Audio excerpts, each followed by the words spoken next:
په غزني ولایت کې د یونسکو سازمان په مالي ملاتړ شپږ تاریخي ابدي لرغونې سیمې بیا رغول کیږي.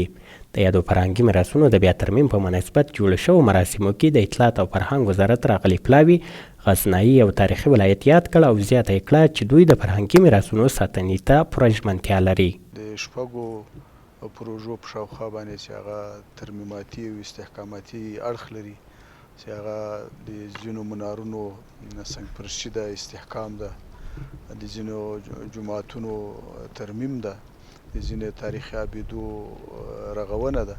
نو په دغه هدف باندې راغلي وو، هغه نن افتتاح وکړه د هغې باندې.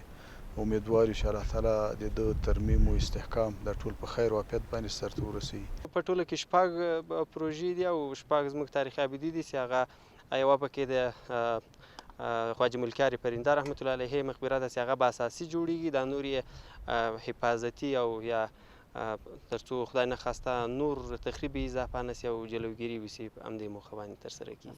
په همدې حال کې د غزني ښار اوسیدونکي د اسلامي امارت د چارواکو لخوا د فرهنګي ابدو په بیا رغونه او ساتنه خوښ دي. یک کل را باید جور شود، آبادهای تاریخی سی خود از امروز نیست، از 5000 سال 2000 سال 3000 سال تاریخ داره.